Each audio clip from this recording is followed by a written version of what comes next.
Hi there, Year 4, it's Mrs. Morris here. I've done a short video for you today to help you get started with your English today.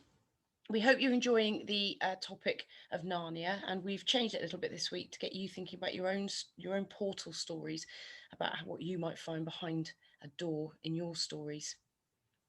So today, guys, we're going to be talking about characters entering a door, and we're going to be using verbs in our writing today to describe the act of entering the portal. We're going to be talking a little bit more today about the pattern of three.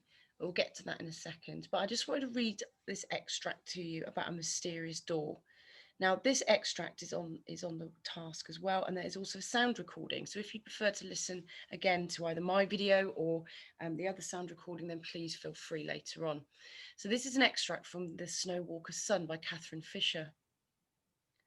The door was the last one in the corridor. As the flames flickered over it, they showed it was barred. A hefty iron chain hung across it, and the mud floor beneath was red with rust that had flaked off in the long years of locking and unlocking. The keeper hung his lantern on a nail, took the key from a dirty string around his neck and fitted it into the keyhole. Then he looked behind him. "Get on with it," the big man growled. "Let me see what she keeps in there." The keeper grinned. He knew fear when he heard it. With both hands he turned the key, then tugged out the red chain in a shower of rust and pushed the door. It opened, just a fraction. Darkness and damp smell oozed through the black slit. He stepped well back, handed the stranger the lantern, and jerked his head. He had no tongue to speak with.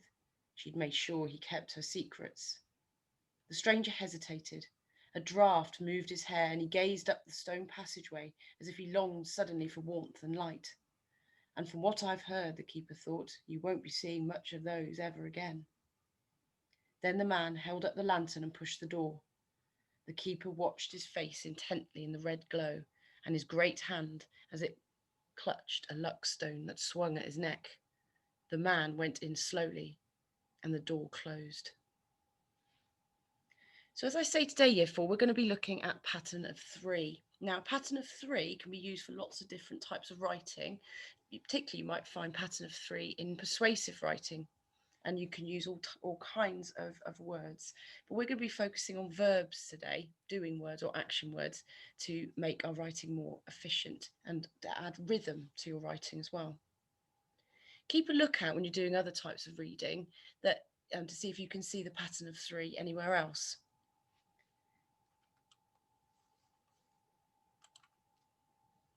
Pause the video for a moment. Is this a door you would go into? Why? Why not? Now, Mrs. Morris thinks that I probably wouldn't like to go into that door. It sounds like an incredibly eerie place, doesn't it? So Fisher uses the pattern of three actions in a sentence to advance the action and inject a sense of pace into her writing. It helps to balance description, action, and dialogue.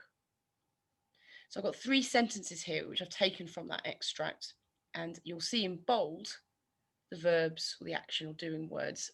And you'll see in the first sentence here that there are three of them. The keeper hung his lantern on a nail, took the key from a dirty string around his neck, and fitted it into the keyhole. So I know that they're in bold for you, but if I just circle them, oops, you'll see our three verbs there. With both hands he turned the key, then tugged out the red chain in a shower of rust and pushed the door. You'll see, I know they're bold, but I'll circle turned, tugged, and pushed. He stepped well back, handed the stranger the lantern, and jerked his head. Stepped, handed, and jerked. Now, we've used this technique before when we did our Rags to Riches story, and you can see that it does really add that rhythm to your writing. Pause your video for a moment and see if you can come up with a sentence of your own. Our task today is to come up with three using this skill.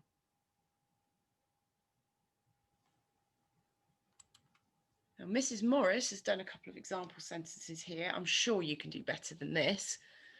Mrs. Morris turned the filthy handle, shoved the ancient door, and shuddered as the door swung open. Pause the video again and see if you can find my 3 verbs in that sentence. So well done to you if you found turned, shoved, and shuddered. Now I've put shuddered in there because that's telling us a little bit about how I might be feeling when I was opening the door. It's a filthy handle, ancient door, probably hasn't been open for a long time. So you want to think about perhaps a word that might help us talk about emotion, how we might be feeling. And you can put that, if you can find a verb that would be suitable. So I've chosen shuddered there, but by all means, think of some of your excellent ideas of your own. He slid the huge latch, watched as the door slowly opened, and shone his torch into the darkness. Well done if you found slid, watched, and shone.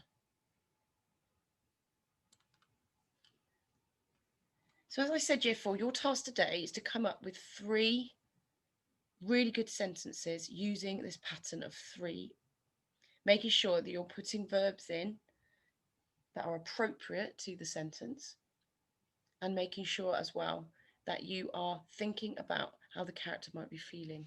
Shuddered, trembled, for example.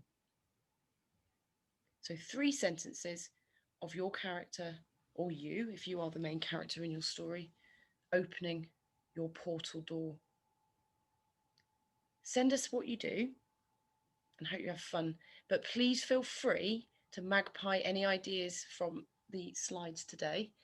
And also, this might be a good idea to Google different verbs, because you might come up with some that you hadn't thought of, and that can be really helpful. Good luck, and we look forward to seeing what you come up with. See you later.